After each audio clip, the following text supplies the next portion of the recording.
नमस्कार, मैं हृदय कुमार पितारा पूर्वी चंपारण आप सबों का स्वागत करता हूं। और आइए आज मैं लेकर के हाजिर हूं कि आज के समाचार पत्रों में आपने क्या पढ़ा, कल आप सोने के पहले आपने क्या देखा, कि आपके व्हाट्सएप ग्रुप में कैसे कैसे मैसेज वायरल हो रहे थे, और आज जब आपकी नींद खुली तो आपने समाचार पत्रों में क्या पढ़ा और हकीकत क्या है। वास्तव में क्या बीएसईबी ने अपने पोर्टल पे डेट जारी कर दिया है? क्या नोटिफिकेशन उन्होंने मतलब ये मार्गदर्शिका उन्होंने जारी कर दिया है? तो इस बात की हम पड़ताल करेंगे, साथ में हम देखेंगे कि अगर मार्गदर्शिका अगर वही होगी जो वायरल हो रही है तो उसमें कौन कौन सा और चीज जुड़ने चाहिए, इस विषय पर हम चर्चा करेंगे। सबसे पहले मैं बता दूं कि एक जो पत्रिका है, अब पता नहीं ये कौन सी पत्रिका है, इसमें लिखा हुआ है कि शिक्षकों की सक्षमता परीक्षा 26 फरवरी से 13 मार्च तक। अब आगे देखिएगा इसमें क्या लिखा हुआ है कि वरीय संवाददाता, तो वरीय संवाददाता के पास तो बहुत सारे सूत्र होते हैं, कम से कम उनको एक बार बीएसईबी का जो पोर्टल है उसको खंगाल लेना चाहिए महोदय को। उन्होंने लिखा डायरेक्ट कि बिहार विद्यालय परीक्षा समिति ने सोमवार को नियोजित शिक्षकों को राजकर्मी का दर्जा देने के लिए ली जाने वाली सक्षमता परीक्षा की तिथि जारी कर दी। क्या लिखा हुआ है? उन्होंने जारी कर दी।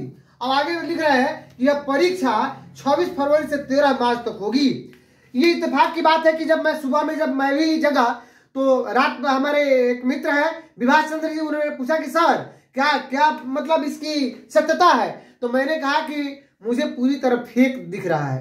तो बहुत सारे लोगों ने अपने अपने कमेंट दिए, विश्लेषण किए कि हो सकता है कि ये विभाग के द्वारा ड्राफ्टिंग हो रही है और वही वायरल हो रही है। तो अगर वायरल हो रहा है ये मैसेज, तो ये भी नहीं होना चाहिए कि जो ड्राफ्टिंग का काम है वो पहले ही वायरल हो जाए बीएसईबी के जाने के पहले। अब आगे हम देखते हैं कि फरवरी से शुरू होगी, आवेदन की अंतिम तिथि 15 फरवरी है। यानी इन्होंने सीधे छाप दिया कि मार्गदर्शिका जो है वो परीक्षा की तिथि जारी कर दी है बीएसईबी ने, जबकि बिल्कुल ये गलत है। तो आपने देखा होगा पिछला बार मैंने एक पत्रिका में छपी हुई अधिक जो वेतन की बात का भी मैंने विरोध किया था और उस पर अपना विश्लेषण दिया था कि उन्होंने कैसे क्या किया था। और ये आज मैं इसके विषय में कह रहा हूं कि ये भी देखिए आज ये भी अखबार में झूठ निकल रहा है, अखबार में भी गलत छापे जा रहे हैं। तो अब आगे बढ़ते हैं, आगे हम देखेंगे कि ये हमारे पैटर्न क्या होंगे और इसमें क्या क्या सुधार होंगे। तो अगर आप मेरे चैनल पर नए हैं तो प्लीज मेरे चैनल को सब्सक्राइब जरूर कीजिए, शेयर कीजिए सबसे अधिक, ताकि आपके मित्रों के पास, दोस्तों के पास, शिक्षकों के पास पहुंचे।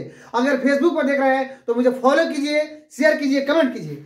अब आगे देखिए, ये दैनिक जागरण है, ये महोदय का हेडिंग है कि 26 फरवरी से 13 मार्च के बीच क्षमता परीक्षा की उम्मीद। ध्यान दीजिए, इन्होंने उम्मीद वर्ड यूज किया है, अर्थात 100% अभी श्योर नहीं है। और दूसरी चीज कि हेडिंग बहुत लंबी है, लंबा चौड़ा एकदम पूरा बड़ा, लेकिन छापा है इन्होंने बस इतने ही दूर में, बस इतना ही जो है आप देख रहे हैं ये छोटा सा कॉर्नर, बस इसी में उन्होंने छाप दिया। और यही बात वो लिखे हैं जो कल आप लोग व्हाट्सएप ग्रुप में वायरल हो रहा था उसी में।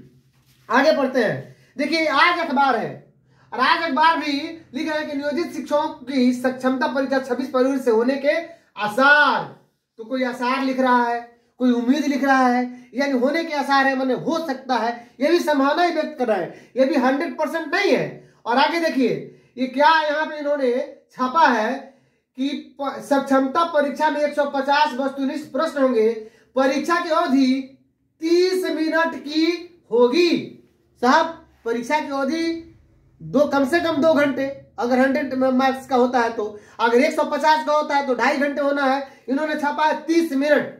देखिए ये आज का अखबार है, यानी आज अखबार जो आज पत्रिका है, दैनिक जागरण भी हम लोगों ने देखा, आज भी देख लिया। अब ये देखिए इन्होंने लिखा कि शिक्षकों को देने होंगे 3 विकल्प, और इसी हेडिंग के चलते बाकी सारी बातें इन्होंने छापा। बात तो सब कुछ है, लेकिन इसमें एक चीज छपी है कि प्रवेश पत्र गुम होने की स्थिति में शिक्षक अभ्यर्थी दोबारा सक्षमता परीक्षा देना होगा। आज तक हम किसी भी परीक्षा में हमने नहीं देखा है कि प्रवेश पत्र गुम होने के बाद फिर दोबारा परीक्षा देना पड़े। प्रवेश पत्र गुम होता है तो फिर जारी भी होता है प्रवेश पत्र। तो ये इसमें जो वायरल मैसेज है, जो चीज उसमें लिखा हुआ है वही चीज हमारे पत्रकार महोदय लोग छाप दिए हैं। अब आइए हम बात करते हैं सबसे पहले ये जो पेपर है जिसमें सीधी सी बात थी कि तिथि जारी कर दी। बिल्कुल महोदय, आपके पास तो बहुत सारे सूत्र हैं, ऐसा नहीं होना चाहिए। अब आगे हम देख लेते हैं कि पैटर्न क्या होगा और कैसे हमें तैयारी करनी होगी इस विषय पे। और स्किप मत कीजिएगा, पूरी वीडियो देखिएगा। तो अगर आप मेरे चैनल पर नए हैं तो प्लीज मेरे चैनल को सब्सक्राइब कीजिए, लाइक कीजिए, शेयर कीजिए, कमेंट कीजिए। अगर फेसबुक पर देख रहे हैं तो वहां भी आप फॉलो कीजिए, शेयर कीजिए, सब्सक्राइब जरूर कीजिए यूट्यूब पे। चलिए, TRE1 में मैंने कल बताया भी था, सॉरी आज ही बताया हूं सुबह में, कि जब भी जगह हूं तो मैंने ये सब जब न्यूज देख रहा था तो मुझे अच्छा नहीं लगा और मैंने सोचा कि हमारे शिक्षक भ्रमित हो रहे होंगे और लगभग 3.5 लाख से ऊपर हमारे जो शिक्षक हैं, तो उसमें मैंने नोटिफिकेशन के आधार पर मैंने वहां पे बताया कि 150 क्वेश्चन के एग्जाम हुए थे, जबकि BPSC ने बहुत जगह वहां पे धीरे धीरे सुधार किया, रिफॉर्म्स किया। पहले कहा BPSC ने कि निगेटिव मार्किंग होगा, फिर निगेटिव हटाया, 150 प्रश्न का होगा, फिर उसको हटा करके 120 उन्होंने किया TRE1 में। अब आइए TRE2 में क्या था। TRE1 में 2 पेपर हुआ करते थे, एक में आपको सिर्फ लैंग्वेज होता था इंग्लिश और दूसरे लैंग्वेज मिलकर के, और दूसरे पेपर में 120 क्वेश्चन का आंसर फिर देना होता था।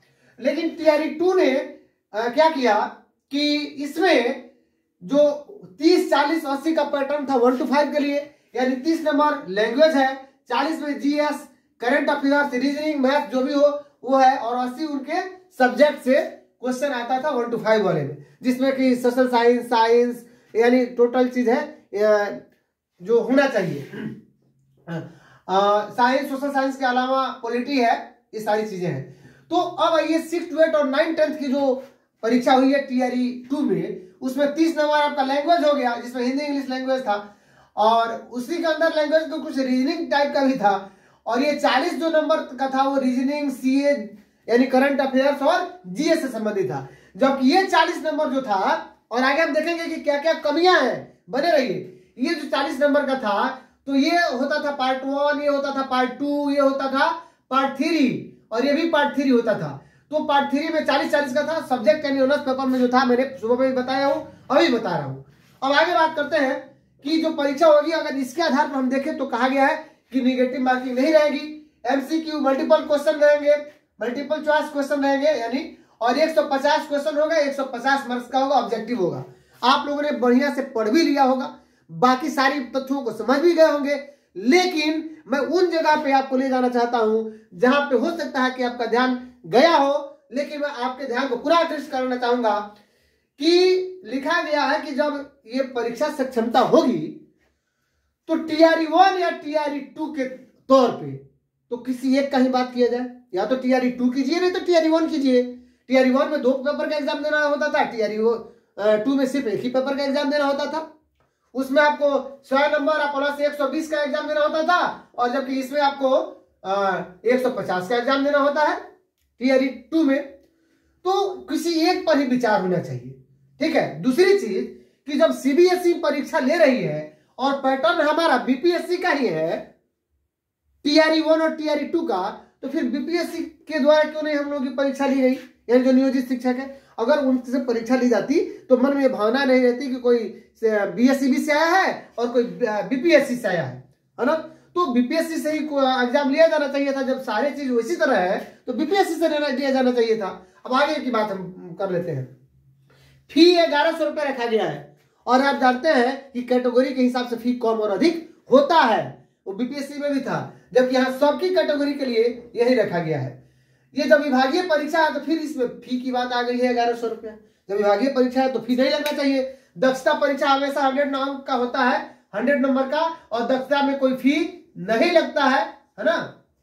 तो आगे बात करते हैं, CBT मोड में होगा। सबसे बहुत इंपॉर्टेंट बात है, जो हमारे नियोजित शिक्षक 55, 58, 54 साल के हैं, 55 साल के या 53 साल के, 50 साल के, तो CBT मोड यानी कंप्यूटर बेस्ड टेस्ट होगा। उनके लिए तो एक तरह से मैं क्या कहूं कि थोड़ी बहुत परेशानी हो सकती है।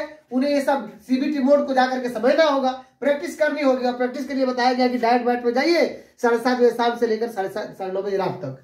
EWS की चर्चा नहीं की गई है, और EWS की चर्चा मार्क्स जो बताया गया है कि मिनिमम क्वालिफाइंग मार्क्स, उसमें भी नहीं की गई है।